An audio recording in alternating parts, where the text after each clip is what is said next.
नमस्कार, स्वागत है आपका एबीपी न्यूज में। आपके साथ मैं अखिलेश आनंद हूं।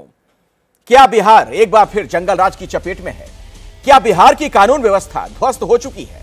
क्या नीतीश कुमार से बिहार नहीं संभल पा रहा? यह सवाल पूछना इसलिए जरूरी है क्योंकि अब वहां आम आदमी तो दूर, खास आदमी भी सुरक्षित नहीं है।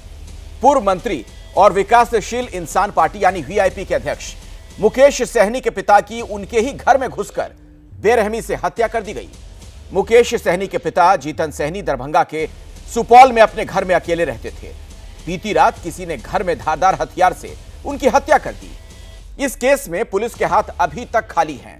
2 लोगों को पूछताछ के लिए हिरासत में तो लिया गया, लेकिन अभी तक हत्यारों या हत्या की किसी ठोस वजह का पता नहीं लग सका। दूसरी तरफ अमेरिका में डोनाल्ड ट्रंप पर हमले से तुलना करके इस मामले में पुलिस की नाकामी को छिपाने की कोशिश की जा रही है। क्या अपराधी इतने बेखौफ हो गए हैं कि उन्हें किसी की हत्या को अंजाम देने से डर नहीं लगता? इस मर्डर ने विपक्ष को भी एक हथियार थमा दिया है। जो लोग दूसरों पर जंगल राज का आरोप लगाते थे, अब वो खुद जंगल राज के आरोपों से घिरे हुए हैं। तेजस्वी यादव ने बिहार के मौजूदा हालात की तुलना आतंकराज से कर दी। वहीं उन्होंने यह आरोप भी लगाया कि टायर्ड नेता और रिटायर्ड अधिकारी प्रदेश की कानून व्यवस्था संभालेंगे तो हश्र तो यही होगा। आज की बहस इसी राजनीतिक हत्या पर, लेकिन पहले यह सुन लीजिए बयान।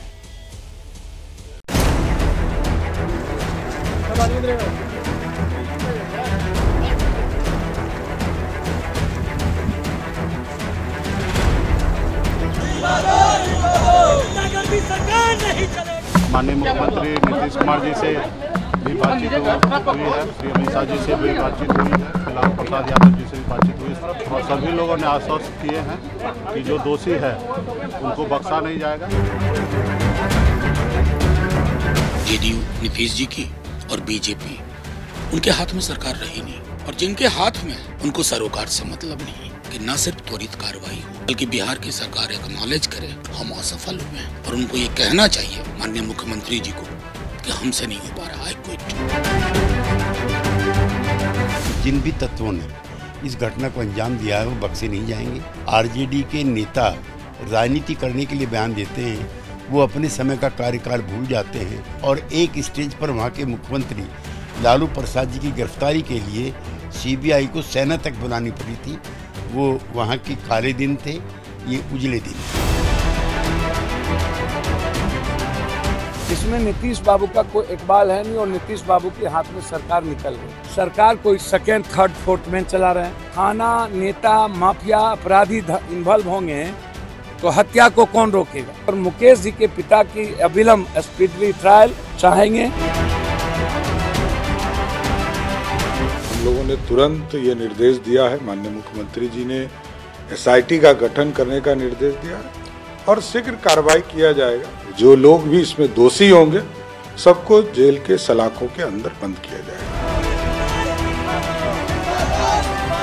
ये अत्यंत ही दुखद है और इससे हम लोग मर्माहत हैं। बिहार में अपराधी राज कायम हो गया है, अपराधियों का तांडव हो रहा है। हम तो पुलिस इन्वेस्टिगेशन पर भरोसा करते हैं। हम माननीय तेजस्वी यादव जी से भी अनुरोध करते हैं कि अगर आपके भी कार्यकर्ता हैं, आपके पास भी कोई जानकारी है तो पुलिस पदाधिकारी को उन तमाम जानकारी को उपलब्ध कराइए जिससे मुकेश सहनी जी को न्याय मिल सके। कहने वालों को तो हम रोक नहीं सकते हैं, घटनाएं होती हैं। नीतीश कुमार जी के रहते हुए अपराधी निश्चित रूप से पकड़ा जाएगा। क्या बिहार के हर जिले में रोज हत्याएं हो रही है और ये लोग अपने तंद्रा से, अपने नींद से जाग नहीं रहे हैं। भगवान भरोसे यहाँ की जनता को छोड़ दिया। सरकार क्या होती है उनको समझ में आता भी है, या जितने अपराधियों तत्वों का मनोबल बढ़ा है वो इसलिए बढ़ा है कि ये लोग कुछ दिन सरकार में रहेंगे। पुलिस अपना अनुसंधान कर रही है, करने दीजिए, 72 घंटे के अंदर रिजल्ट सामने आएगा। क्या नीतीश से बिहार नहीं संभल रहा? रिपोर्ट हमने आपको दिखा दी। बातचीत करने के लिए जो मेहमान मेरे साथ मौजूद हैं उनसे मैं आपका परिचय भी करवा दूं। संजीव चौरसिया भारतीय जनता पार्टी से मेरे साथ जुड़ गए हैं। ज्योति सिंह प्रवक्ता कांग्रेस हमारे साथ मौजूद हैं। अंजुम आरा जेडीयू से हमारे साथ हैं। एजेया यादव हमारे साथ हैं आरजेडी से। आशुतोष भी हमारे साथ मौजूद हैं, वरिष्ठ पत्रकार, और हर्षवर्धन त्रिपाठी जी भी यहां पर मौजूद हैं स्टूडियो में, वरिष्ठ पत्रकार। आप सभी का बहुत बहुत स्वागत है। और सबसे पहला सवाल अंजुम आरा जी आप ही से है, चूंकि तेजस्वी कह रहे हैं कि टायर्ड नेता और रिटायर्ड जो अधिकारी हैं उनसे अब प्रदेश का भला नहीं होने वाला है, नहीं संभल रहा बिहार उनसे।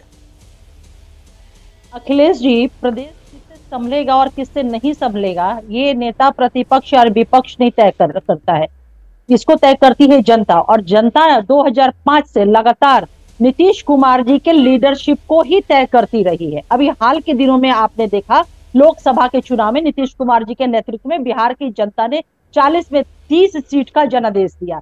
तो नेता प्रतिपक्ष के सर्टिफिकेट की आवश्यकता जनादेश क्यों दिया गया? नहीं, ये जनादेश क्यों दिया गया? अंजुम आरा जी, बिल्कुल आप ही से पूछ लेता हूँ, ये जनादेश क्यों दिया गया, ये समझ रही कि नहीं आप लोग? जनादेश का मतलब क्या होता है? बिल्कुल, कितनी बड़ी जिम्मेदारी और जवाबदेही होती है? जनता भी इस बात को समझ रही है कि जिस चीज के लिए जनादेश लगातार हम देते रहे 2005 से तभी तो सवाल खड़ा हो गया ना अंजुम जी कि जनादेश जो जनता ने दिया, तो सबसे जो बुनियादी चीज होती है वो जान माल की हिफाजत होती है। अगर वहां पर एक पूर्व मंत्री के पिता की इस तरीके से घर में घुसकर हत्या कर दी जा रही है तो आम आदमी खुद को कहां तक सुरक्षित महसूस करेगा? अखिलेश जी, निश्चित रूप से ये बहुत ही मर्माहत, दुखद और पीड़ादायक ये घटना घटित हुई है और ये जघन्य अपराध की श्रेणी में है। निश्चित रूप से मैं इस बात को मैं कहती हूँ कि ये जो घटना घटित हुई, चाहे वो एक आम आदमी के साथ हो, खास के साथ हो या फिर किसी मासूम के साथ, बिहार सरकार कभी इसको बर्दाश्त नहीं करेगा। और आप बर्दाश्त मत कीजिए, आप पकड़ भी लीजिए अपराधियों को, लेकिन जो हत्या हो गई वो व्यक्ति दोबारा तो जीवित नहीं हो जाएगा।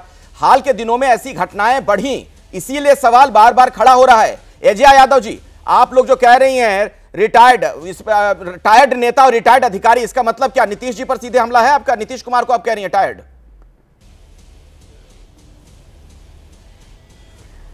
सबसे पहले तो जब आप बिहार के मुखिया हैं तो आपको बिहार की असल खबर तो होनी चाहिए, वो सक्षमता तो होनी चाहिए कि बिहार में क्या हो रहा है। आज चारों तरफ से आवाज़ आ रही है और देखने को मिल रहा है कि अपराध बढ़ रहा है।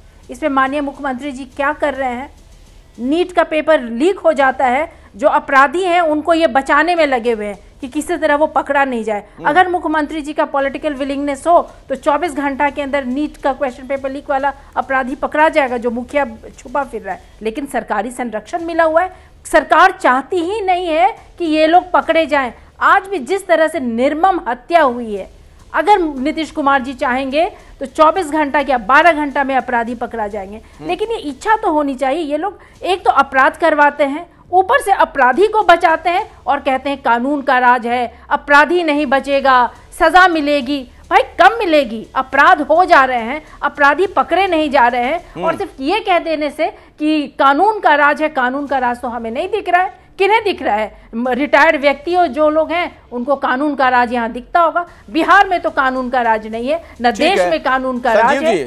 तो इस पे ये लोग क्या टिप्पणी करते हैं? निर्मम हत्या होती है और ऐसे निर्लज्ज लोग हैं ये लोग कि अभी भी ये लोग अपने सरकार को ठीक है, आपकी बात हो गई। मुझे कुछ और मेहमानों से बात करने दिए, दोबारा फिर लौटूंगा मैं आपके पास। संजीव जी, सवाल आप ही से है। आप ही लोग कहा करते थे ना लालू जी के राज को जंगल राज, अब वो लोग कह रहे हैं, आप देख रहे हैं किस तरीके का समय आ गया, किस तरीके के हालात बिहार में हो गए हैं कि जंगल राज छोड़िए महाजंगल राज कह रहे हैं आरजेडी के नेता। जो यथार्थ आरजेडी के समय था वो आईना दिखाने में कोई तकलीफ नहीं होनी चाहिए। सही बात है कि ये जो घटना घटी है उसकी पूरी भर्त्सना करते हैं ये कहीं से भी, और इतनी निर्मम हत्या इस प्रकार से शोक संवेदना भी व्यक्त करते हैं। और माननीय मुख्यमंत्री जी और सब लोगों ने तुरंत मिलकर एसआईटी का गठन भी हो गया है। एसएसएल की पूरी टीम गई थी। जो ध्यान में है, आपने भी बताया कि 2 लोग गिरफ्तार हुए हैं, सीसीटीवी फुटेज का कवरेज भी आया है। और जहां तक रहा जंगल राज का सवाल आरजेडी का, ये बात सत्य है कि मुख्यमंत्री आवास से संपोषित होते हुए जिस प्रकार से घटना का अंजाम दिए जाते थे, अपहरण से लेकर हत्या से लेकर, क्या ये साक्ष्य नहीं है क्या? डॉक्टर से लेकर अनेकों इतिहास को अगर खंगारना चाहे तो उस समय के अनेकों इतिहास मिलेंगे। ये सबसे बड़ा परिवर्तन है कि मुख्यमंत्री आवास न्याय के लिए बना है। मुख्यमंत्री आवास जिस प्रकार से वसूली का एक अड्डा बना हुआ था, उस चीज को तोड़ने का काम किया गया। सुशासन ही प्राथमिकता है। जितने प्रकार की घटनाएं घट रही है, सब घटनाओं के सुशासन में, एक मिनट संजीव चौरसिया साहब, एक मिनट, सुशासन में घर में घुसकर हत्या होती है क्या? नहीं, कहां से बोल रहे हैं कि सही है? नहीं, आप सुशासन कह रहे हैं ना बिहार में, शासन को सुशासन। एक पूर्व मंत्री के घर में घुसकर उसके पिता की हत्या कर दी जा रही है। हम लोग इसके बारे में करके तुरंत गठित भी करके संपोषित करने का काम नहीं कर रहे हैं। तुरंत का तुरंत निराकरण के हल की प्रतिशत में जो जो करना चाहिए सब कार्रवाई की दिशा में ये तुरंत का तुरंत निराकरण कर रहे हैं, कह रहे हैं आपको बीजेपी के नेता। तो क्या आप लोग राजनीति कर रहे हैं फिर? दुर्भाग्यपूर्ण है भारतीय जनता पार्टी और जेडीयू के जो नेता इस तरह की बातें कर रहे हैं। जिन बातों को लेकर आप अभी पार्लियामेंट लड़े, इसके पहले भी कुछ चुनाव लड़े, आप उन बातों को पूरा नहीं कर, इतने असंवेदनशील हैं। मुजफ्फरपुर की घटना होती है, आप बोलते हैं कि पुलिस पकड़ लेगी, बहुत जल्दी पकड़ लेगी। कल गर्दनी वहां पर पटना में दो भाइयों का नाक काट के, जीभ काट कर गड्ढे में उसको मार कर गड्ढे में फेंक देता है, गड्ढे फेंक देता है। आप उसकी बात करते हैं कि हम उस पर जो एसआईटी बैठाएंगे, पुलिस पकड़ेगी। अरे आप मुझे ये बताएं कि आज पूरे बिहार की जनता 13-14 करोड़ जनता गुस्से में है आपके इस तरह के बयान से। आप इतने असंवेदनशील आदमी हो सकते हैं कि महिलाओं का, लड़कियों का एक्सप्लॉयटेशन होता है नौकरी के नाम पर और घर में घुसकर मर्डर हो जाता है, और आप इस तरह के असंवेदनशील बात करते हैं। पूरी बिहार की जनता आप लोगों से नाखुश है और बहुत गुस्से में है। इस बात को आप समझ लीजिए। आप इस तरह से बोल देखिए, इसी तरह के बात आप मुझे बताएं। हम तो कहते हैं कि अगर कांग्रेस पार्टी का अगर कोई राज्य है, अगर इस तरह की घटना होती है तो वो शर्मनाक है, वहां भी उनको पनिशमेंट मिलना चाहिए। लेकिन आप इसको क्यों छिपाते हैं? आप क्यों इस तरह की बातें कहते हैं कि आगे देखेंगे फिर देखेंगे? इस तरह की बात बहुत ही असंवेदनशील है। आप बताइए, अभी मुजफ्फरपुर की घटना हुई है, मुजफ्फरपुर की घटना में नौकरी के नाम पर बच्चियों के साथ आपने क्या क्या नहीं किया, उस पर भी इनके नेता क्या क्या अनर्गल बातें करते रहे। और देखिए, ये भारतीय जनता पार्टी की मंशा देखिए, यही है, यही मंशा इनकी है।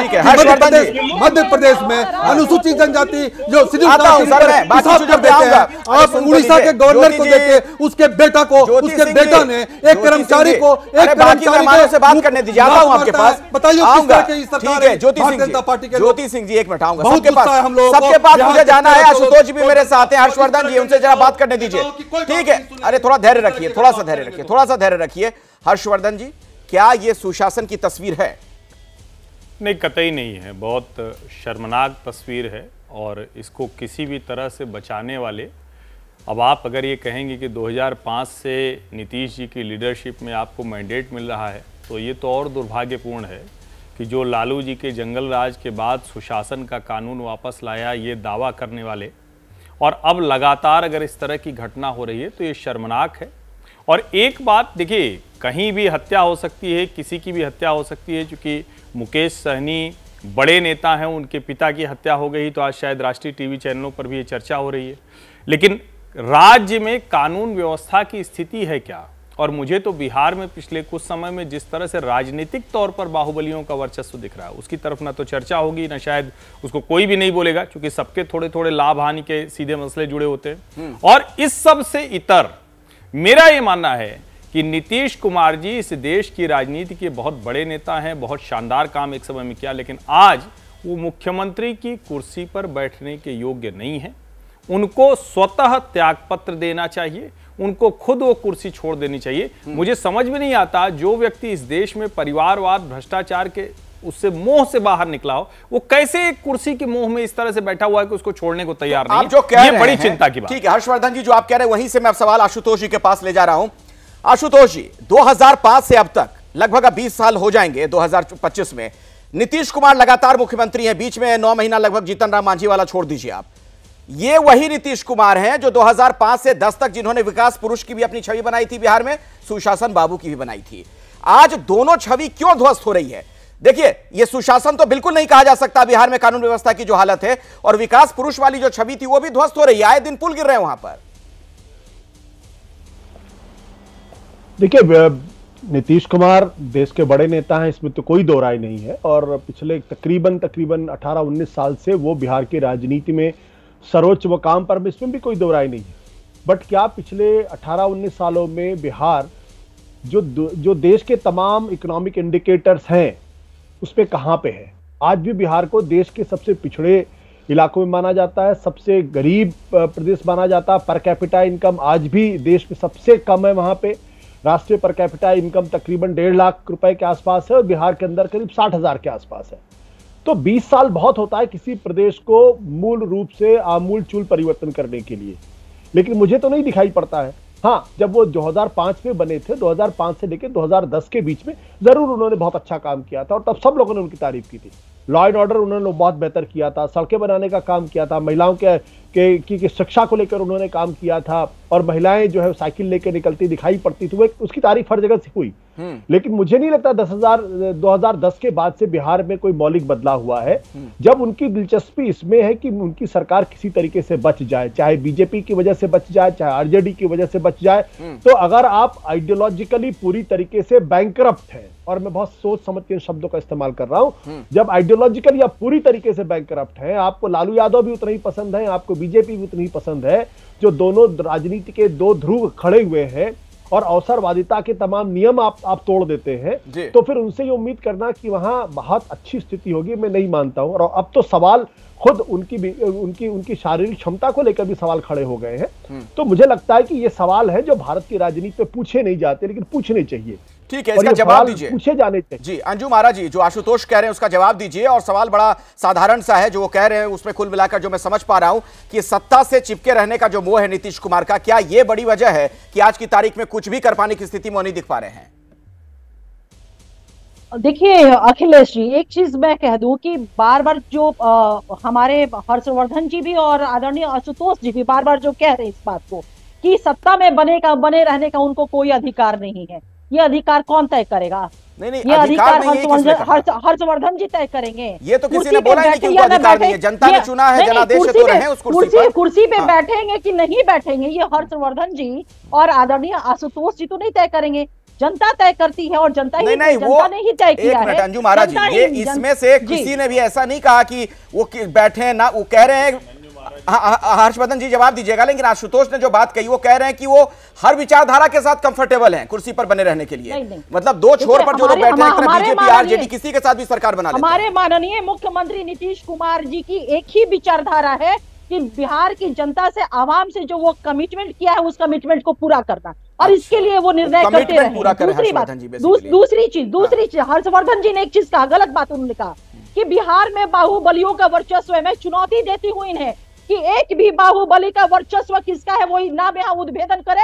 मैं इनको विश्वास दिलाती कि 24 घंटे के अंदर उस बाहुबली का अगर किसी ने इस तरह का कृत्य किया है तो उसके खिलाफ कानून कार्रवाई करेगा। और यही बात उसके लिए कहिएगा जिसने मुकेश सहनी के पिता की हत्या की, 24 घंटे के अंदर पकड़ा जाएगा वो भी। और यही कारण निश्चित रूप से पकड़ा जाएगा। 24 घंटे के अंदर ये बोलकर जा रहे हैं आप एबीपी न्यूज़ पर। बिल्कुल 2 लोगों की गिरफ्तारी हो गई है, जांच चल रहे हैं, साइंटिफिक जितने भी जांच होते हैं जो साध्य होते हैं उसको इस्तेमाल किया जा रहा है। एसआईटी का गठन हो गया है और इसी को कहते हैं कानून का राज। नहीं अंजुम आरा जी, इसको कानून का राज तो नहीं कहते, आप कह लीजिए कानून का राज, आप कह लीजिए, आप जेडीयू की प्रवक्ता हैं, लेकिन जिस तरह की घटनाएं घट रही है उसको कानून का राज तो नहीं कहते हैं। कानून शासन जो होता है ना इकबाल से चलता है, इसमें ऐसा नहीं कहा जा सकता है। आज पुलिस का डर नहीं दिख रहा है बिहार में, जो अपराधी हैं वो बेखौफ नजर आने लगे हैं। हर्षवर्धन जी कुछ कहना चाहते हैं? अपराध और अपराधियों को बर्दाश्त नहीं करना, इसी को कहते हैं कानून का राज और इसी को कहते हैं। ठीक है, आप कह लीजिए कानून का राज। हर्षवर्धन जी, सरकार इसे लगा रही है। अंजुम जी, बिल्कुल न मैं तय करूंगा, न आशुतोष तय करेंगे, न कोई और तय करेगा, बिहार की जनता तय करेगी। लेकिन राजनीति में नेता का अपना भी आत्मबल होता है, राजनीति में नेता की अपनी नैतिकता होती है। 105 सीट वाले नीतीश कुमार आज 43 सीटों पर आकर टिक गए हैं, फिर भी आपको लग रहा है कि बिहार की जनता आपको जिता रही है। राष्ट्रीय जनता दल और भारतीय जनता पार्टी एक दूसरे को फूटी आंख देखना पसंद नहीं करते, इस चक्कर में हर बार नीतीश जी को मुख्यमंत्री की कुर्सी दोनों सजा कर दे देते हैं। और आप कह रहे हैं कि नीतीश कुमार जी को मैंडेट मिला है, और अगर यही मैंडेट है तो जिन नीतीश कुमार की प्रशंसा हम सब लोग करते थे, और बिना किसी संकोच के मैं कह रहा हूं कि अगर आज मैं ये कह रहा हूं कि वो मुख्यमंत्री की कुर्सी की योग्य नहीं है, तो एक समय तक हम लोग ये कहते थे कि बिहार जैसे राज्य को जिस तरह से लालू जी के जंगल राज से खींचकर नीतीश कुमार लाए वो बहुत बड़ी बात थी। और बाकी चीजें आशुतोष जी ने गिनाई है, मैं उसको दोबारा नहीं कहूंगा, लेकिन कहीं तो जाकर नेता ये सोचेगा ना। और आज नीतीश कुमार जी के ऊपर ये आरोप लगते हैं, मैं नहीं जानता हूं, मैं पटना में नहीं बैठा हूं, लेकिन लोग पटना के गलियारों में ये कहते हैं कि नीतीश कुमार जी अब इस मनोदशा में, मना स्थिति में नहीं है कि वो अपने निर्णय ले सके, सरकार दूसरे लोग चला रहे हैं। ऐसे में कैसे सरकार चल पाएगी? और उसका उदाहरण कई बार दिखता है नीतीश कुमार जी के भाषणों में, नीतीश कुमार जी के व्यवहार में। बाकी आप उस पार्टी की प्रवक्ता हैं, आप कुछ भी कह सकते हैं, आप स्वतंत्र। सवाल संजीव चौरसिया जी आपसे यह है कि देखिए नीतीश कुमार बार बार बात तो हो रही है, लेकिन फिलहाल अगर मुख्यमंत्री हैं तो आप लोगों के सहयोग से ही हैं, बीजेपी समर्थित ही सरकार है, आप लोग साथ में हैं सत्ता में, तो जवाबदेही और जिम्मेदारी से आप लोग भी नहीं बच सकते। अगर कानून व्यवस्था की स्थिति ऐसे लचर हो रही है, क्यों हो रही है? हेलो, आज सबसे बड़ी बात है कि जो समन्वय भाव से एनडीए के विकास और विश्वास के साथ हम लोगों ने आगे बढ़ने का काम किया, वो निरंतर उस काम को आगे बढ़ाने का काम कर रहे हैं। गिरते हुए पुल के साथ संजीव चौरसिया जी, गिरते हुए पुल के साथ विकास कर रहे हैं। गिरते हुए पुल का आप देखिए ना, उसके लिए भी तो गठित किए गए महीने भर में दर्जन भर पुल गिर गए। नहीं, आप तो देखिए ना कि जब तेजस्वी जी उस समय का क्या स्थिति रहा है, तो कभी तो ध्यान उन लोगों ने दिया नहीं, केवल प्रश्न चिन्ह खड़ा करने का काम सर ऐसा है संजीव जी, सुनिए, आप तो मास लीडर हैं, जनता से जुड़े हुए हैं, आप चुनाव जीत कर आते हैं, इस तरह की बात आप क्यों बार बार कर रहे हैं? तेजस्वी जी फलाना ढिमकाना ठीक है, लालू जी ने जो किया तो सत्ता से बेदखल कर दिया वहां की जनता ने उनको, लेकिन अगर आप लोग सत्ता में कब तक उन्हीं की बातें याद दिलाते रहिएगा जनता को? 20 सालों से नीतीश कुमार 19 सालों से अगर मुख्यमंत्री हैं तो उनको तो तस्वीर बदल देनी चाहिए थी बिहार की। विकास की बातें हम जनता को तो बताते हैं, जनता इस बात को मानती भी है कि आज बिहार में विकास नहीं हुआ है क्या? आज एनडीए के शासन जब से आई है बिहार की गति बढ़ी नहीं क्या? बिहार के पैमाने बढ़े नहीं क्या? बिहार के अवसर क्या पैमाने बढ़ गए? बताइए जरा, गिनवा दीजिए 5 पैमाने। क्या 5 पैमाने बढ़ गए विकास के, जरा बताइए। कॉलेज की स्थिति देखिए, कितने मेडिकल कॉलेज हुए हैं, जहां 2 से 3 होते थे आज 13 हुए हैं। पुल पुलिया की स्थिति तो देखिए, 20 साल पहले 2 दशक गुजर गए, 2 दशक में कुछ मेडिकल कॉलेज खुल गए, तो यही विकास है क्या ज्योति जी? तरफ से जो केंद्र कॉलेज, सड़कों का जाल बिछा है, पुल पुलियों का निर्माण हुआ, महिला सशक्तिकरण हुआ है, जिक्र किया पुल गिरने की बात, पुल गिरने में आपको हम बताएं अखिलेश जी, इसमें कितना जरा भ्रष्टाचार और कितने तरह की माफिया का काम है इसमें। जानते हैं पुल जो गिरा है, उस पुल के पाए के नीचे जो बालू माफिया लोग हैं वो वहां से मिट्टी और बालू निकाल लिए हैं, जितना भी पुल बना है, तो वो तो पुल गिरना ही है। तो अब बताएं आप कि जो बालू माफिया किससे जुड़े हुए लोग हैं कि जो वो बालू वहां से मिट्टी निकाल लेते हैं? तो इसमें नेताओं से लेकर अफसर से लेके, और अब नीतीश कुमार का हालत देखिए कि स्टेज पर अफसरों को हाथ जोड़ना पड़ रहा है कि हे ब्यूरोक्रेट साहब लोग, आप लोग क्राइम रोक दीजिए। वो लोग बोल रहे हैं कि हाथ जोड़ के वो भी बोलते हैं कि हमसे नहीं हो पाएगा, हमसे नहीं हो पाएगा। ये तो स्टेज की बात है ना, हम तो कोई अपने बात नहीं कर रहे हैं। और देखिए आप इसकी जो बात कहते हैं कि जब ये लोग बात कहते हैं कि देश SC ST की बात कहते हैं, और मैं बताऊं ये साहनी इनके पिताजी के जो हत्या हुई है ये शुद्ध रूप से ओबीसी और SC ST के मनोबल को गिराने की बात है। और ये मुझे आपत्ति है ज्योति जी, आप मैं इस बात को राजनीति कर रहे हैं, साहनी जी के पिता का हत्या कोई बहुत सोची समझी राजनीति है, कोई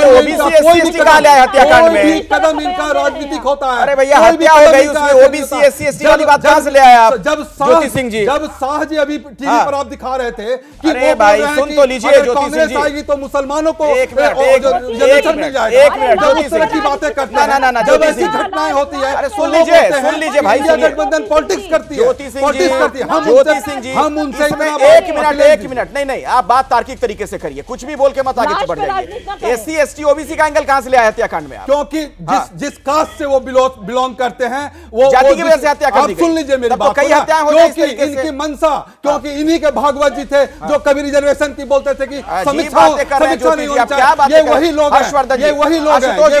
हैं, ये इतने ऐसे लोग हैं कि जात के नाम पर, धर्म के नाम पर राजनीति करते हैं। सवाल कर रहे हैं अब आपने पूरे बहस के इतने संवेदनशील मुद्दे को आपने कितना स्तरहीन कर दिया। आप क्या बात कर रहे हैं? इस तरह से आप बिहार की राज्य की कानून व्यवस्था पर चर्चा करेंगे? आप कांग्रेस के नेता हैं, इतनी गंभीरता से बहस चल रही थी, इस तरह से और आपने पूरी तरह से गवर्नर के बेटे ने पूरी तरह से कर्मचारी को जूते से मारा। तो अब आपने कुछ बोला, आप कुछ भी बोल रहे हैं कि मध्य प्रदेश में लगता है कुछ भी आपको समझ में नहीं आता तो कहीं कुछ भी बोलने लगते हैं। क्या बात कर रहे हैं? अरे ज्योति जी सुन लीजिए भाई, आप लगातार बोलते रहेंगे, बारी बारी से बोलिए। ज्योति सिंह जी मैं रिक्वेस्ट कर रहा हूं आपसे, बारी बारी से अपनी बात रखिए, ऐसे नहीं होता है। ऐसे बहस नहीं होती है सर। आपने अपनी बात रख दी, इसी तरह की राजनीति की वजह से, फिर ज्योति जी आप इसी तरह की राजनीति की वजह से मैं रिक्वेस्ट कर रहा हूं आपसे, मैं रिक्वेस्ट कर रहा हूं, इसी राजनीति की वजह से, यही वो राजनीति है। इतना संवेदनशील मुद्दा, बिहार की कानून व्यवस्था का मुद्दा, उसमें ये कह रहे हैं कि मुकेश सहनी की पिता की हत्या किसी जाति की वजह से हो गई। थोड़ा तो शर्म कीजिए। आप लोग नेता लोग कुछ भी बोल जाते हैं, मनोबल घटाने की है, कुछ भी नहीं, कुछ भी बोल जाते हैं, मनोबल घटाने की बात कर रहा हूं मैं। समझते नहीं आप क्यों नहीं बताइए? आप महिलाओं के बिहार में जो सहयोगी पार्टी आरजेडी, एक मिनट रुक लीजिए, सुनिए भाई, अरे सुन तो लीजिए, आप धारा प्रवाह बोले जा रहे हैं। मैं आपसे रिक्वेस्ट कर रहा हूं बाकियों को बोलने दीजिए। अजय यादव आप ही की सहयोगी आरजेडी की नेता है, क्या आपको भी लगता है जाति की वजह से हत्या हो गई? सबसे पहले तो एक बात यह है कि एक अति पिछड़ा नेता के रूप में उभरते हैं, राष्ट्रीय अध्यक्ष हैं वीआईपी के, और उनके पिता की अगर निर्मम हत्या हो जाती है तो बाकी जो आम आदमी है इनका क्या? यानी कि जो उचक्के हैं, जो गुंडे हैं, जो क्रिमिनल्स हैं, इनको पुलिस का भय नहीं है? अगर इनको कानून का डर होता तो ये ये हत्या नहीं होती। और आज तो मुझे ताज्जुब नहीं, मैं तो शौक में चली जा रही हूँ जिस निर्लजता के साथ, जिस ढिठाई के साथ बीजेपी और जेडीयू के प्रवक्ता डिफेंड कर रहे हैं और कह रहे हैं कि कानून का राज है। कहां इन्हें कानून का राज दिखाई दे रहा है? नहीं, लेकिन मेरा ये सवाल नहीं था, जो घर में है और चाकू से जिस निर्ममता के साथ बिल्कुल नहीं कहा जा सकता है, हत्या कर दी गई है, इसको ये लोग मानने को तैयार नहीं है। आपकी सहयोगी है कांग्रेस, उसके प्रवक्ता कर रहे हैं कि ये जाति विशेष के थे, इस वजह से उनकी हत्या की गई, ऐसा आपको नजर आ रहा है? के लोगों के मनोबल को घटाने की बात है। ठीक है, ऐसा है क्या? ऐसा है क्या? आप बहुत बीजेपी किसी को आगे बढ़ता देख नहीं पाती है, और आम आवाम में ये आवाज है कि ये काम बीजेपी जेडीयू अगर कर सकती है। मुकेश सहनी जी आगे बढ़ रहे हैं, आरजेडी के सहयोगी हैं, पिछले कुछ दिनों में कार्यकर्ताओं की हत्या हो रही है, ये पहली बात नहीं है। कई बार टीवी में हम लोगों ने न्यूज में सुना है, मतलब हम ये निकालें, अगर आप जाति वाले एंगल से इसको जोड़ रही हैं, कहां कानून है? तो क्या इसका मतलब निकाला जाए कि एक जमाने में जो नरसंहार का दौर बिहार में देखा गया था, जाति के आधार पर हत्याएं होने लग गई थी, उस दौर में लौट रहे हैं क्या? भाई वो दौर तो बार बार याद दिलाना पड़ेगा कि किस प्रकार से नरसंहार हुए थे, किस प्रकार से अनुसूचित जाति के लोग, अति पिछड़ा समाज के लोग। आप क्या वादे करते हैं? नहीं, वो भी बोल रहे थे मेरे समय। नहीं बोल रहे थे, नहीं बोल रहे थे आप, नहीं आप लगातार बोल रहे थे। ज्योति जी, ऐसे बहस नहीं होती है ज्योति भाई, ऐसे बहस नहीं होती है। आप सुन तो लीजिए, बोलने दीजिए उनको। आप नहीं बोल रहे थे, आपकी बारी आएगी, आप बोलिएगा, उनको बोलने दीजिए। पर वो मैं बार बार कहता हूँ, मुख्यमंत्री आवास से संगठित अपराधीकरण होता था। मैं ऑथेंटिसिटी के साथ ये कह सकता हूं, मुख्यमंत्री आवास आरजेडी के समय शासन काल में प्राधिकरण हुआ करता था कि आप मुख्यमंत्री के आवास को आप उसका इंसल्ट कर रहे हैं, आप उसकी गंभीरता को हटा रहे हैं, तो ये स्तरहीन बात नहीं होती है। किस तरह के भारतीय जनता पार्टी के प्रवक्ता हैं आप? तो कहते हैं कि भाई मेरी तो गाड़ी यही मुख्यमंत्री आवास खड़ी है। ज्योति जी मेरी बात समझिए, एक मिनट आप सभी लोग रुक जाइए, एक मिनट सभी लोग रुकिए। ज्योति भाई सुनिए, वो बाहर से जुड़े हुए हैं, ठीक है, वो जिस टेक्नोलॉजी के माध्यम से जुड़े, अगर आप बोलते रहेंगे उनकी आवाज ही नहीं आ पाएगी। आप स्टूडियो में बैठे हुए हैं, थोड़ी देर चुप रह जाइए, उनको बोलने दीजिए, मैं पूरा मौका आपको दूंगा। जल्दी से संजीव चौरसिया जी अपनी बात खत्म करिए। क्या वो शादी याद नहीं है किस प्रकार से गाड़ियां उठा ली जाती थी, किस प्रकार से अपहरण के घटना मुख्यमंत्री आवास से आप शुरू हो गए? अरे बोलने तो दीजिए। शराब कैसे रोक रहे हैं? अरे हाईकोर्ट ने जंगल राज वाली टिप्पणी की थी ज्योति जी, आप भूल गए लगता है। सुन लीजिए, पहले उनको बोलने दीजिए। क्या बोलेंगे वो? क्या कोई बात जो भी बोल रहे हैं बोलने दीजिए ना, आप उनको बोलने ही नहीं देंगे क्या? ऐसे थोड़ी ना होता है, आगे से घटना नहीं, अपनी बात खत्म करने दीजिए उनको। बात करें 13-14 करोड़। अरे यार ऐसे नहीं होता ना ज्योति जी, आप गलत बात है, ऐसे मत करिए। बहस खराब, आप डिरेल कर रहे हैं डिबेट को, आप डिरेल कर रहे हैं। अभी मुजफ्फरपुर की घटना हुई है ज्योति जी, आप डिबेट को डिरेल मत करिए, मैं आपसे रिक्वेस्ट कर रहा हूं प्लीज। आप बार बार उसी चीज को दोहराए जा रहे हैं। मैं पूछ रहा हूं, सवाल पूछने के लिए मैं बैठा हूं यहाँ पे, आप लोग जवाब दीजिए। संजीव चौरसिया जी 20 सेकंड में खत्म करिए, आप उनको बोलने दीजिए प्लीज। भारतीय जनता पार्टी ने, माननीय नीतीश कुमार जी ने बिहार में आरक्षण देने का काम किया, आपने कब आरक्षण देने का काम किया है? कभी तो नहीं किया। कोई भी उदाहरण बता दीजिए कि आरक्षण देने का काम किया है। तो हम लोगों ने आरक्षण देने का काम किया, ठीक है, चलिए हो गया, आपकी बात हो गई। माननीय नरेंद्र मोदी जी ने सब किया है। आशुतोष जी चर्चा को आगे बढ़ाने दीजिए। ज्योति जी ये गलत, ज्योति जी ऐसे नहीं बहस होती है। अरे मैं सवाल पूछने के लिए बैठा हूं, या तो आप एंकर बन जाइए, फिर आप ही एंकरिंग कर लीजिए। मैं बैठा हूं ना सवाल पूछने के लिए, आपकी हाँ तो बोलने दीजिए ना, सबको बोलने दीजिए। सवाल मैं पूछूंगा, आप लोग जवाब दीजिए। ठीक है, मैं आता हूं, सुनिए ना ज्योति जी, हम आरक्षण पे नहीं आज चर्चा कर रहे हैं ना, ये बहुत गंभीर मसला है। जिस तरीके से वहां पर हत्याकांड को अंजाम दिया गया बिहार में, आज वहां पर कानून का राज सवालों के घेरे में। मुझे सवाल बाकी लोगों से पूछने दीजिए। और आशुतोष जी देखिए, सवाल यह है, जो बात यहां ज्योति कह रहे हैं, ज्योति जी कांग्रेस के नेता, ये कास्ट एंगल ढूंढने लग गए इसमें। ये कह रहे हैं कि चूंकि वो पिछड़े थे इसलिए उनकी हत्या कर दी गई। क्या आपको भी ऐसा लगता है, या फिर कांग्रेस राजनीति कर रही है इसमें? हाँ। करेक्ट करने दिए। मैं कहा कि वो एक समुदाय को आगे बढ़ाना चाहते थे और उसको एक लेवल पर सबके समान लाना चाहते थे। अगर उस समुदाय के लोगों पर नीतीश कुमार अंकुश अगर नहीं बचा पाते हैं तो माना जाएगा कि उस समुदाय के लोगों के वो विरोध में है।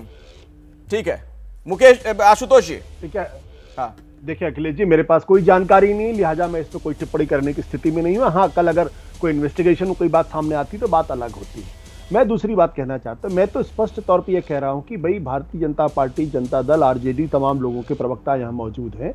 क्या 2024 में हम लालू यादव की बात करके उनके सिर पे ठीकरा फोड़ के हम आज बाहर निकल सकते हैं क्या? क्या पिछले 20 सालों के अंदर हिंदुस्तान में कोई बदलाव नहीं आया है क्या? हिंदुस्तान बहुत कुछ बदला है। अब हिंदुस्तान या बिहार, हिंदुस्तान का कोई भी प्रदेश हो, वो जंगल राज की स्थिति में नहीं पहुंच सकता है, और कोई नेता चाह कर भी उसको जंगल राज नहीं पहुंचा सकता। आज कोई तमाम जो जातियों के आधार पर जो तमाम सेनाएं बनी थी, आज वो संभव नहीं है। आज नक्सली आंदोलन उस तरीके से नहीं बढ़ सकता जिस तरीके से एक जमाने बिहार में था। तो ये अतीत की बातें करके आप वर्तमान को आप नहीं मिटा सकते हैं। हकीकत क्या है? हकीकत यह है कि मुकेश सहनी के पिताजी की मृत्यु हुई है, ग्रुसम तरीके से मौत हुई है, तो उसकी जिम्मेदारी तो प्रशासन की होगी। प्रशासन से सवाल पूछे जाएंगे, नीतीश जी सवाल पूछे जाएंगे। अब आप, ये तो हर जगह होता है, किसी प्रदेश के अंदर कहीं किसी हत्या होती तो जांच होती है, तो जांच हो रही है, पुलिस FIR दर्ज हो गई, इसके आधार पर आप कहीं नहीं हमारे यहाँ सब कुछ ठीक है, बाकी जगह तो ये अच्छी बात नहीं है। दूसरी बात, मैं जो बार बार इसको इशारा कर रहा हूं कि नीतीश जी के पास इतिहास में वो गोल्डन अपॉर्चुनिटी थी, जब वो चाहते तो पूरे बिहार की किस्मत को बदल सकते थे। क्या उन्होंने बदला है? क्या? कितनी शर्मनाक स्थिति है कि 15 पुल गिर गए। अब आप सोचिए, अगर ये घटना किसी दूसरे राज्य में होती, जहां विपक्ष की सरकार होती, तब कितना बड़ा तांडव मचता। अब पुल के पुल एक के बाद एक धराशायी हो रहे हैं, और मुख्यमंत्री जी की तस्वीर क्या आ रही है, वो एक इंजीनियर के पैर की तरह लपक में। अब ये मुख्यमंत्री का काम है तो मुख्यमंत्री किसी इंजीनियर के पैर पकड़ने जा रहे हैं, पुल गिर रहे हैं।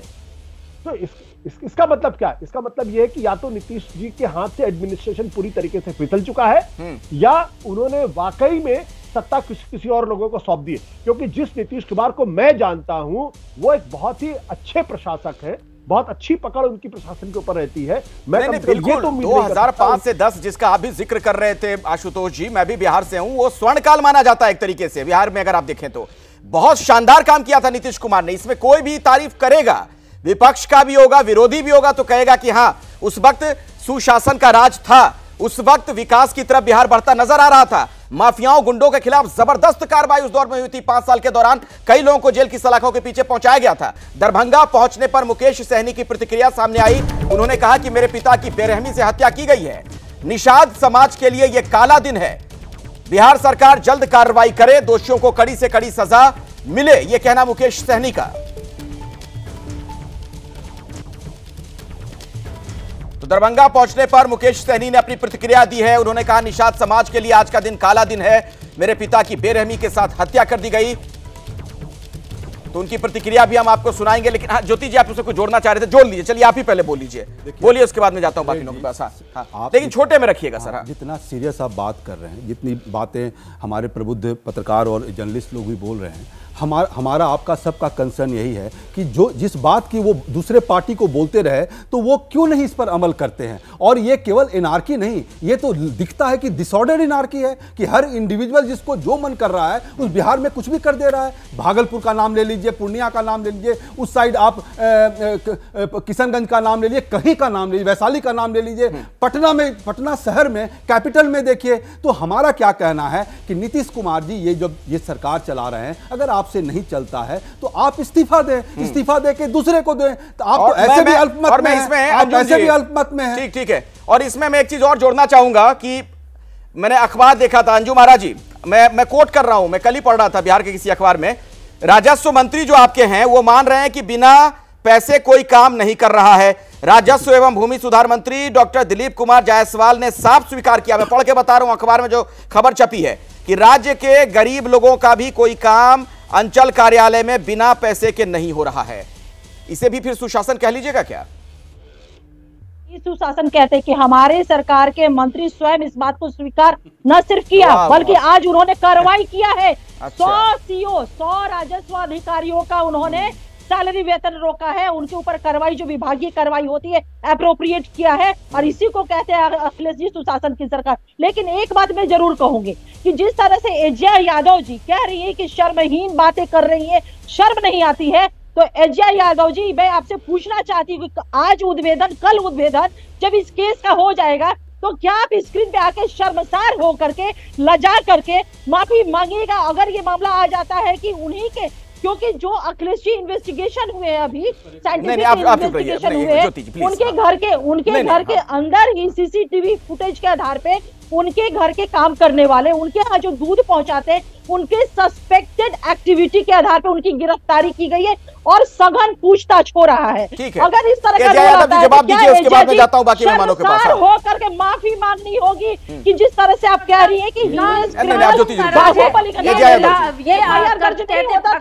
एजा जी FIR दर्ज नहीं होता था, किसे कहते हैं? अरे शांत रहे, निर्मम हत्या हो रही है, कहाँ 20 साल बाद जाती है?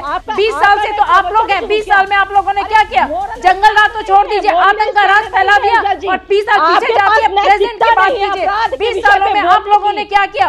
कितनी हत्याएं हुई? सिर्फ क्वेश्चन पेपर लीक और हत्याएं हो रही है, इस पे टिप्पणी नहीं करेगी। एक करके बोलिएगा, कोई किसी को सुन नहीं पाएगा ऐसे में। जो मरते हैं उनके लिए ठीक है, एजा यादव को बोलने दीजिए। अंजुम जी, अपनी बड़ाई और किस कानून का राज कर दिए, लगता है कि आपको कानून का राज का अर्थ ही नहीं मालूम। आपके पास नैतिकता नहीं है। जज अपराध कानून का राज है, निर्मम हत्या हुई है और आप उपदेश दे रही है नेशनल चैनल पे बैठ करके।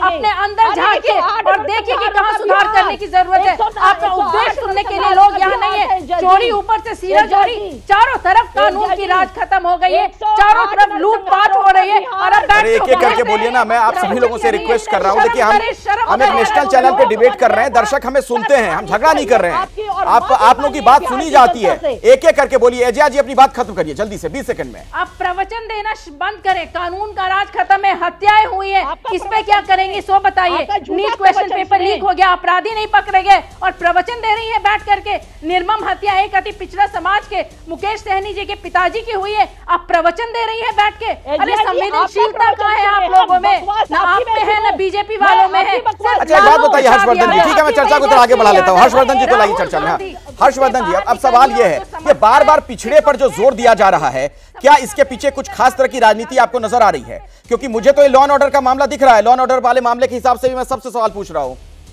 लेकिन बार बार पिछड़ा क्यों?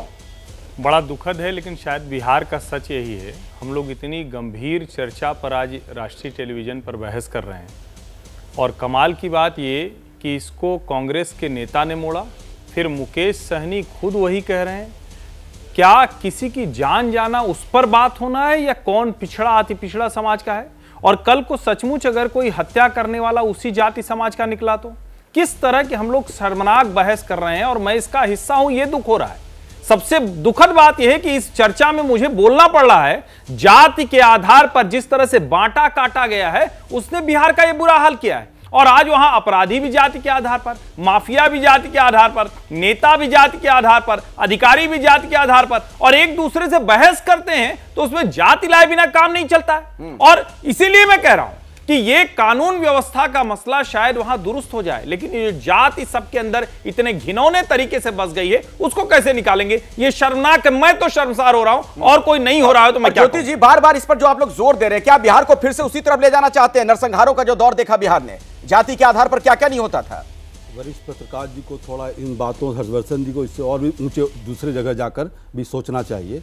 जब हम बात कह रहे हैं कि एक समाज की बात कर रहे हैं क्या ये संभव नहीं है कि अगर जैसा कि इन्होंने एक बात कही कि क्या उसी समाज का अगर उनको मार दिया होता, तो मैं पूछता हूं कि क्या दूसरे लोग उसी के समाज को षड्यंत्र के तहत अगर कर दिया गया होगा, तब आप क्या बोलेंगे? मैं तो दूसरी बात कहता हूं, मैं कह रहा हूं, मैं देखिए, मैं नहीं, आपने जो बोला मैं उस पर बोला। आपने बोला कि अगर उसी की जात, उसी जात की हो, पिता की जान चली गई, आपको जाति सूझती है, मुझे जान सूझती है, मेरे आप में ये फर्क है। मैं पत्रकार हूं, इसी तरह से बात करूंगा। आप नेता की तरह बात करते रहिए, आप वरिष्ठ पत्रकार की तरह बात करते रहिए, आप लोगों को गुमराह करते रहिए। मैं आपको गुमराह करने नहीं दूंगा, मैं आपको गुमराह लोगों को नहीं करने दूंगा। अगर हत्या हुई है तो किसी के भी हत्या, इस पर भारतीय जनता पार्टी क्या बोलेगी? चाहे क्या बात है, मैं लोगों को गुमराह करने नहीं दूंगा। इस बात को आप समझ लीजिए। आप समझिए, अगर किसी समुदाय के लोग पढ़ लिख कर आगे बढ़ रहे हैं, राजनीतिक तौर पर आगे बढ़ रहे हैं, तो आप उनकी हत्या पर आपको जाति दिख रही है, जात नहीं दिख रही है। आप क्योंकि आपका दिमाग वहां तक सीमित है, इसलिए आपको दिख रही है। आपका दिमाग वहां तक सीमित है, इस बात को समझ लीजिए। आप सुनिए, मैं इससे बड़ी बात कह रहा हूं, मैं इससे बड़ी सुन लीजिए मेरी बात को। मैं दूसरी बात कर रहा हूं, नहीं, कांग्रेस को इसमें जाति वाली बू क्यों आ रही? मुझे थोड़ा समझाइए पहले। दूसरी बात नहीं, पहले इसी बात पे रहिए। मैं अखिलेश जी क्या कहना चाह रहा हूं, कास्ट वाली कॉन्स्पिरेसी थ्योरी कहां से फिर से स्पष्ट कर दे रहा हूं। जिस समाज से वो हैं, मुकेश साहनी जी बहुत स्ट्रगल करके अपने समाज को ऊपर लाना चाहते हैं, राजनीतिक तौर पर मजबूत करना चाहते हैं, आर्थिक तौर पर मजबूत करना चाहते हैं। आप जब उस समाज का मुखिया के पिता का डेथ हो जाता है तो एक मैसेज जाता है। मैसेज ये जाता है कि उस समाज के लोग अगर बढ़ना चाहेंगे तो उनको कुचल भी दिया जाएगा। तो ये मैसेज है। आप जब चिप ने बिल्कुल जहां आपने आपको पता है, आपको एक बात लोगों को गुमराह करना चाह रहे हैं, वहां हम लेके जाना चाह रहे हैं। तमिलनाडु गुमराह नहीं करने, आपको बहस को मैं डिटेल नहीं करने दूंगा। सुनिए ज्योति भाई, सुन तो लीजिए, एक एग्जांपल दे देता हूं, सुन लीजिए। आप चूंकि जाति का एंगल इसमें खंगाल लाए ना, एक छोटा सा उदाहरण देता हूं। तमिलनाडु से एक बड़ी खबर आई कि वहां पर बीएसपी के अध्यक्ष की हत्या कर दी गई, वो भी दलित जाति से आते हैं। तो ये क्या मतलब? तमिलनाडु में तो डीएमके की सरकार है, आपकी सहयोगी है, तो दलितों का और आप भी हैं सरकार में। कोई सुन लीजिए मेरी बात को, फिर से बात को क्यों हुआ वहां पे? क्या दलितों का मनोबल? मेरी बात को समझ लीजिए, फिर से समझ लीजिए। बार बार मैं एक ही बात कह रहा हूं। मैं कह रहा हूं कि अगर कोई पिछड़ा समाज है, उस समाज का कोई आदमी आगे बढ़कर अपने समाज को आगे बढ़ाना चाहता है, सब तौर पर आर्थिक, तमिलनाडु में भी तो आगे बढ़ाना चाह रहे होंगे ना भाई। बीएसपी के जो नेता थे दलित थे, वो भी तो अपने समाज को आगे बढ़ाना चाह रहे होंगे। इस तरह की हत्या इसलिए कर दी गई। भारतीय जनता पार्टी अगर इस तरह की पार्टियां जो शेड्यूल कास्ट के अगेंस्ट है, जो शेड्यूल डीएमके भी शेड्यूल कास्ट के अगेंस्ट है क्या? अगर वो करवा देती तो उसकी डीएमके आपके साथ है ना? अगर उसकी भूल गए क्या? द्रविड़ मुनेत्र खड़गम आपके साथ है देश में, सारे देश में। आप बस बोले जा रहे हैं, सुनना ही नहीं आपको जो मैं कह रहा हूं। आप एक तरफा बोले जा रहे हैं, एक तरफा बोले जा रहे हैं। मानसिकता क्यों नहीं आप जाने देना? लोगों को डीएमके वाले भी दलितों का मनोबल तोड़ रहे हैं ना ज्योति जी, आपकी थ्योरी के मुताबिक। सुनिए, अगर भागवत जी कहते हैं कि अरे मैं जो पूछ रहा हूं, मैं आप पूछ रहा हूं, जवाब नहीं दे रहे हैं आप। सुन तो लीजिए, सवाल तो सुन लीजिए, आप सवाल तो सुन लीजिए। तो क्या डीएमके वाले भी मनोबल तोड़ रहे हैं दलितों का? मैंने कहा तमिलनाडु में जो सरकार है आपकी सहयोगी, अगर उस प्रवृत्ति के लोग अगर किसी समुदाय को बढ़ने से रोकते हैं तो वो समाज के विरोधी होंगे। तो भारतीय जनता पार्टी है, क्योंकि मध्य प्रदेश में भी शेड्यूल कास्ट के ऊपर पेशाब करवाया। आप संजीव चौरसिया जी को बोलने दीजिए, बहुत देर से कुछ कहना चाह रहे हैं। हाँ संजीव चौरसिया जी बोलिए, अभी कोई नहीं बोलेगा आपके अलावा। हाँ बोलिए। आज पर इनके साथ ओबीसी कमीशन का विरोध करते हैं। कौन कमीशन करने का काम किया है? सबसे बड़ी बात है कि दुख इस बात को हो रही है कि विषय क्या है, किस विषय पर लेते चलने का काम कर रहे हैं। कांग्रेस की तो ऐसे घृणित कार्य बता सकते हैं अभी कि इनके। सुन लीजिए ज्योति, नहीं ज्योति जी प्लीज, नहीं ज्योति जी बीच में मत बोलिए। ज्योति भाई प्लीज बीच में मत बोलिए। स्काइप के जरिए वो जुड़े हुए, उनकी बात ही नहीं आ पाएगी। आपने क्या किया यार? ऐसे नहीं होता ना ज्योति जी कि आप ही बोलते रहेंगे। सुनने क्या बोल रहे हैं? अरे बोलने दीजिए, जो भी बोल रहे हैं आप उनसे पूछ रहे हैं। अभी घटना के बारे में क्या करें, कुछ बोल ही नहीं रहे। सुन तो लीजिए। हाँ जल्दी से संजीव जी, जल्दी से। सबसे बड़ी बात है कि कांग्रेस सब प्रकार से हथियारी है, पिछड़ों का आरक्षण। पप्पू जी स्वागत है आपका, लेकिन क्या स्वागत किया जाए? बिहार में तो जिस तरीके के हालात बने हुए हैं, बहुत ही दुखद स्थिति है। देखिए भैया, मैं 2-3 बात कहूंगा। मैं एडीजी साहब से अभी मिला, चीफ सेक्रेटरी साहब से मिला, और हम अभी सीएम से समय मांगे हैं मिलने के लिए। अभी हम थे 2 बच्चों की हत्या जहां बलात्कार करके आंख फोड़ दिए गए, दोनों पैर हाथ बांध के फेंक दिए गए। एक ही बेटा था 3 भाई पर, उसकी हत्या कर दी गई। 12 साल दूसरे बच्चे 10 साल के थे, उसकी भी हत्या कर दी गई। 1 महीना पहले मुजफ्फरपुर में 200 बच्ची, कोई उतावलापन नहीं दिखी, कोई SFL रिपोर्ट नहीं गया। लगातार पटना और दानापुर में मर्डर हो रहे हैं, घटना घट रही है। मुकेश सहनी जी से मेरी बातचीत सुबह 7 बजे हुई, 7:30 बजे, 7:45 के लगभग। मैं उनसे मेरी बातचीत हुई और उसके बाद हम ADJ साहब से बातचीत किए, वहां के SP से बातचीत किए, सबसे बातचीत की। देखिए, एक बड़ा दुखद घटना है जिसमें मुख्यमंत्री जी ने भी संवेदना दिखाई, गृह मंत्री जी ने भी संवेदना दिखाई। आप हमको एक बात हमको आप बताइए। मैं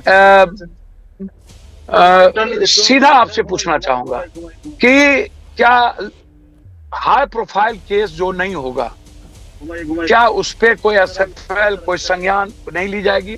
आप हमको एक बात ये बता दीजिए। दूसरा कि लगातार घटना, मुख्यमंत्री जी जब 4थे बार मुख्यमंत्री बने तो इकबाल क्यों कम हुआ, जबकि वो सुशासन के लिए, उनका ये नेचर नहीं है नीतीश कुमार जी का। 3रे बार में भी घटना की बढ़ोतरी हुई, 4थे बार सरकार कौन चला रहा है? हम ये जानना चाहते हैं कि सरकार कौन चला रहा है। क्या मुख्यमंत्री जी तक सारी बातचीत नहीं जा रही है? कौन लोग हैं इसके साथ? और लगातार जब इतनी बड़ी घटना, जी मेरी बात 1 मिनट, मेरी 1 मिनट मेरी बात ठीक है, थोड़ा जल्दी खत्म करिए। पहले तो मैं सत्ता पक्ष और विपक्ष से, दोनों व्यक्ति से कोई लेना देना मेरा नहीं है। ये लोग क्या करते हैं पूरे जिले में, इनके जो मंत्री MLA MP हैं, लगभग की बात कर रहा हूं, वो लोगों का पूरा रजिस्ट्रेशन है, ठेका पट्टा में इन माफियाओं के साथ इनकी पूरी भागीदारी है, भूमिका है, शराब बेचने में इनकी भूमिका है, पूरा मेरे पास डॉक्यूमेंट है। ठीक है, मैं समय नहीं है, दिया हुआ हूं। सुनिए पप्पू जी, समय नहीं है, छोटा सा सवाल सर, एक छोटा सवाल सुन लीजिए। हाँ, मेरे साथ कांग्रेस के नेता स्टूडियो में बैठे हुए हैं, वो इसमें जाति वाला एंगल ढूंढ रहे हैं कि वो जिस जाति के थे, पिछड़े थे, इस वजह से उनकी हत्या कर दी गई उनके पिता की। हाँ, मेरे बात को अखिलेश जी गलत, आपने यही तो कहा था, क्या गलत बोला? छोटे में बोलिए, क्या समझा? नहीं, पप्पू जी देखिए, ये मैं जो अपना वक्तव्य दिया हूं, मैं बोला क्योंकि ये पिछड़े जाति के हैं, वो समाज को बढ़ाना चाहते थे, वो एक मैसेज आता है। अगर उनके समाज के लोगों का किसी की हत्या होती है तो उससे एक मैसेज जाएगा कि उनको बढ़ने नहीं दिया। ठीक है, बोलने दीजिए। ऐसा है क्या पप्पू जी? नहीं, मैं एक बात समझिए, अपराधी कोई जात नहीं होता, माफिया कोई जात नहीं होता, नेताओं का कोई ईमान नहीं होता, और थानेदार और ये लोग मिल करके पूरे बिहार को अपराध के और माफियाओं में धकेल दिया है। मर्डर किसी जात से नहीं हुई है, 2 बच्चे जो हैं वो भी किसी जात सही बात है। अब इसमें जाति ढूंढने की कोशिश नहीं करनी चाहिए। लॉ एंड ऑर्डर से जुड़ा ये मामला। नीतीश सरकार पर तेजस्वी यादव ने बड़ा हमला किया। बिहार और केंद्र सरकार पर तेजस्वी का निशाना। गोलीबारी की घटना की लिस्ट जारी की। 4 से 5 दिनों को घटनाओं की लिस्ट जारी की गई है। गोलीबारी की 40 घटनाओं का इसमें उल्लेख किया गया है।